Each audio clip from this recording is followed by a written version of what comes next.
Our story begins with a Russian officer named Ermakov, who's currently locked up in a military prison. His crime? Disobeying orders and speaking out against Russia's political leadership. One day, a high-ranking officer pays him a visit with a deal: freedom in exchange for a top-secret mission. Ermakov agrees without hesitation. He's handed a file outlining the objective. The mission? Recover a set of missile launchers originally built by the Russian army, but now in enemy hands. The Germans have seized them and plan to use them against Russia. Meanwhile, elsewhere in the camp, Russian intelligence officers are interrogating a captured German soldier named Bellows. They discover that he knows the exact location of the stolen missile system. After some persuasion, Bellows agrees to help the Russians retrieve the weapon. Back with Ermakov, he meets the elite task force that will join him on the mission. Each soldier is given a personal file detailing their skills and their weaknesses. This isn't just any group of soldiers. This is the best team the Russian army has to offer. Ermakov also requests a translator for the mission. That's when Rainer, a skilled linguist, is assigned to the team. Ermakov briefs his squad on the mission ahead. They pack up weapons, gear, and essentials. Soon, they board a military plane and head for the drop zone. Upon arrival, they parachute deep into the forest, but things don't go smoothly. Each soldier lands in a different location, scattering the team. The German forces are quick to respond. Upon learning of the Russian drop, they send troops into the woods. Ermakov touches down and immediately starts regrouping. He locates Sabtina, the team's sniper, just in time, right before German troops spot her. Together, they head into the forest and find 2 more squad members, reassembling part of the team. Elsewhere, another group of Russian soldiers spots one of their own caught in a tree by his parachute. It's Bellows, the captured German soldier, now working with them. They call out for help as Rainer warns them that German forces are closing in fast. Bellows cuts himself free, falling from the tree and injuring his arm badly. With the Germans closing in, Rainer tells the others to cross the river. She'll distract the enemy. Standing alone in the forest, she begins singing loudly to lure the Germans away from the river. The German soldiers hear the singing and begin chasing the sound through the forest. Rainer runs deeper into the woods, dodging gunfire. Eventually, they catch her, beat her, and knock her unconscious. Meanwhile, Ermakov orders one of his men, Kinch, to stay behind and wait at the rendezvous point for any remaining team members. Ermakov takes Sabtina and Tainov with him to scout ahead. Back in the woods, Rainer regains consciousness, now a prisoner surrounded by German troops. Out of fear, she tells them she'll cooperate and reveal everything. Deep in the forest, Kinch hears movement. Hoping it's his squad, he rushes toward the sound, only to find himself ambushed by a group of bandits. He fights back fiercely, disarming several of them before one sneaks up behind him and knocks him out. They throw him into a pit and start burying him alive, but Kinch manages to convince them he's a Russian officer on a classified mission. He shows them official papers to prove his identity. Intrigued, the bandits dig him out and demand to know what his mission is. Kinch shrugs it off with a smirk, saying, "I'm just supposed to wait here for some soldiers." The bandits decide to let him live, for now. Meanwhile, Ermakov and his team are still on the move. They stumble upon the rest of the squad that Kinch was supposed to meet. Among them is Bellows, now wounded. He tells Ermakov that Rainer was captured, and the Germans think she's dead. Cut to Rainer, now being interrogated by a German officer. She tells him the Russians parachuted into the forest in several groups, and that they're armed to the teeth. However, she lies about their real objective, giving them a false location to throw them off. She keeps the true purpose of the mission, stealing and destroying the rocket weapon, a secret. Back in the forest, Ermakov's team reaches a river with a destroyed bridge. They're forced to change course. Eventually, they discover another bridge guarded by German troops. Bellows helps them pinpoint the guard positions, but as they watch, a German tank arrives, with the missile weapon on board. They act fast. Ermakov orders an ambush. As gunfire breaks out, he signals a nearby child to flee the area. One of his men takes out a German sniper perched on a tower. The rest of the team storms the bridge, taking down enemy soldiers in a chaotic firefight. German troops attempt to retreat with the rocket system. Ermakov and his team chase them, determined to stop the weapon from reaching the German base. He instructs Tainov to destroy the armored vehicle. Tainov fires a grenade, blowing the tank sky high. The remaining German troops retreat, and Ermakov leads his men back into the woods. Meanwhile, we shift to a nearby farm. A farmer hauling hay discovers 2 children, Larissa and her little brother Lova, hiding in his cart.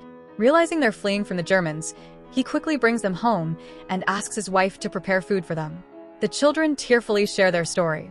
The Germans destroyed their village, and they're the only ones who escaped. Back with Ermakov, his team sends a coded message to their base. Sabtina writes the transmission, reporting that the mission is still ongoing and the device hasn't been located yet. But the Germans intercept the signal using a radio encryption vehicle, and now they know someone is transmitting from the forest. Suspicious, the Germans interrogate Rainer again. They realize she misled them with false coordinates. Furious, they beat her and demand the real mission details. Eventually, they piece together that the Russians are trying to steal and destroy the missile launcher. The German command is alerted immediately. Elsewhere, as the Russians continue moving, Bellows nearly steps on a landmine, but one of the soldiers, Slava, pushes him out of the way, saving his life but injuring his own leg in the process. The Germans begin shelling the area. Sabtina quickly bandages Slava's leg. Ermakov sends Tainov on a solo mission, take the radio device to a designated point in the forest, and establish contact with Russian command. Meanwhile, Sabtina is told to track down Kinch, who's still missing. Back in the forest, the bandits who kidnapped Kinch are now roaming for supplies. They come across the farmhouse where Larissa and her brother Lova were taken in. Without hesitation, they storm inside looking for food and valuables, and that's when they discover the children.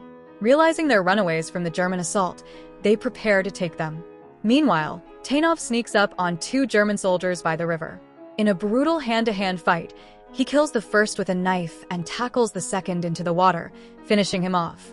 He then mounts the German's horse and disappears into the woods, continuing his mission to deliver the signal device. Elsewhere, Sabtina arrives at the spot where Kinch was last seen. She finds only his identification papers, no sign of him. Fearing the worst, she heads back to report to Ermakov, who immediately begins moving a squad in Kinch's direction. Kinch, still in the hands of the bandits, is now resting with them in the forest, along with the 2 terrified children. They order little Lova to gather firewood, but when he hesitates, one of them cruelly shoots the boy. They then try to assault Larissa. That's when Kinch snaps. One of the bandits, a man named Mozgin, secretly frees him. Fueled by rage, Kinch takes down the entire gang, killing every last one to protect Larissa. With the danger gone, Larissa tearfully buries her brother. Kinch and Mozgin, who's now on their side, stay by her side to comfort her. Meanwhile, Ermakov's squad spots German soldiers reinforcing another bridge, the one intended for transporting the missile launcher. Among the German escort is a local villager named Kovzik, who's been helping the enemy navigate through the terrain.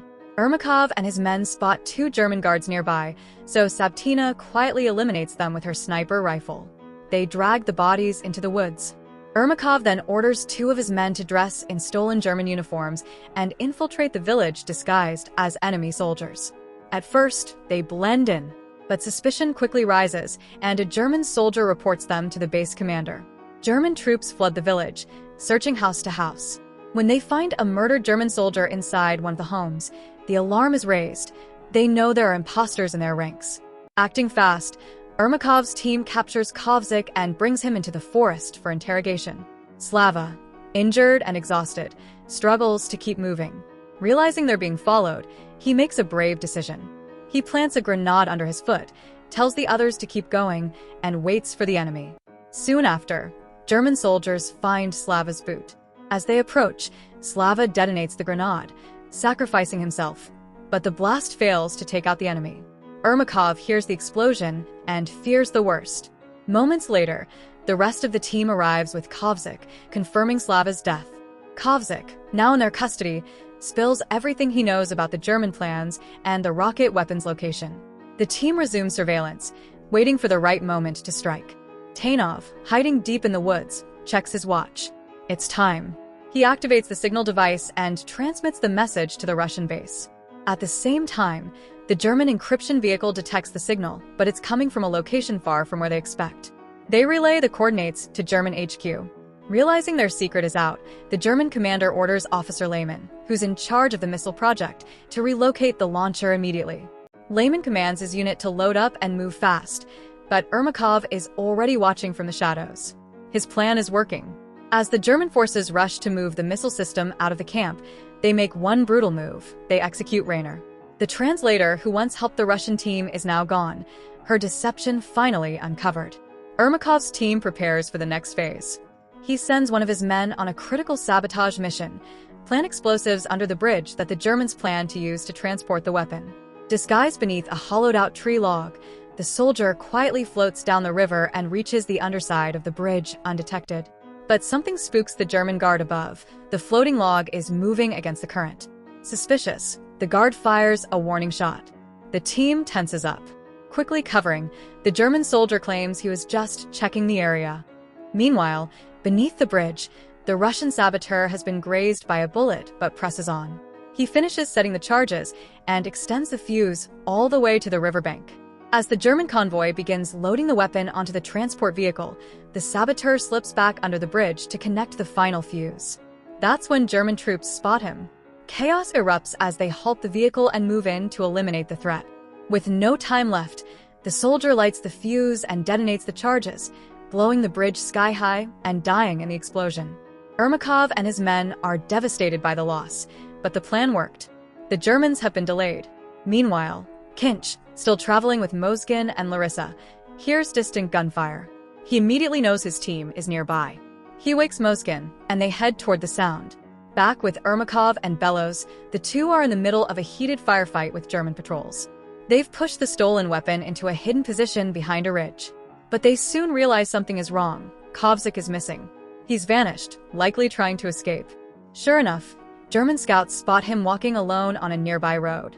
They stop him, interrogate him, and suspect he's involved with the Russian sabotage team. His betrayal backfires.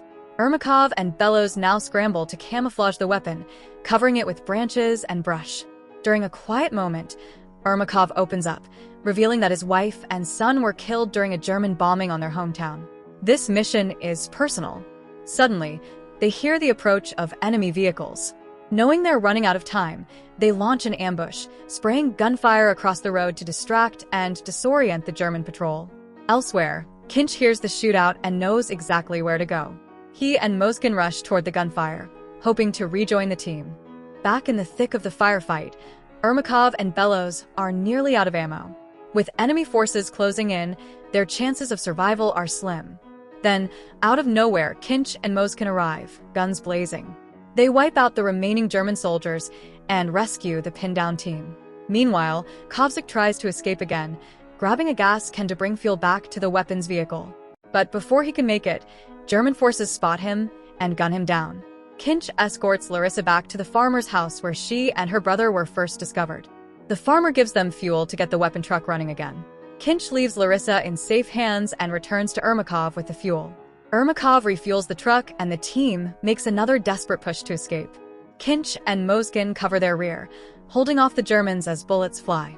With the weapon-loaded truck running again, Ermakov and Bellows speed through the forest. But German troops are right behind them and gaining fast. At the same time, Kinch and Moskin are locked in a fierce firefight of their own, stalling another unit of German soldiers trying to intercept the stolen weapon. Suddenly, the truck carrying Ermakov and Bellows crashes into a rough patch and breaks down. Out of time, they push it by hand, dragging it behind a large ridge and camouflaging it once more with tree branches. But when they look around, they notice Kovzik has disappeared again. They don't know it yet, but Kovzik is already on the road trying to escape. Unfortunately, German troops catch him and interrogate him again. This time, they're convinced he was helping the Russians. He's executed on the spot. Back at the ridge, Ermakov and Bellows are exhausted. They begin covering the truck with more brush, trying to buy some time. During a brief pause, Ermakov reveals the pain that's been fueling him all along. His wife and son were killed in a German airstrike. For him, this mission is more than military, it's revenge. Soon after, more German patrols start closing in. Ermakov and Bellows launch a surprise attack to divert them. From another direction, Kinch hears the gunfire again. He knows he's getting closer. Waking Moskin, the two of them head toward the sound, hoping they're not too late. The firefight intensifies. Ermakov and Bellows are cornered with almost no ammo left. They prepare to die fighting, but just in time, Kinch and Moskin arrive.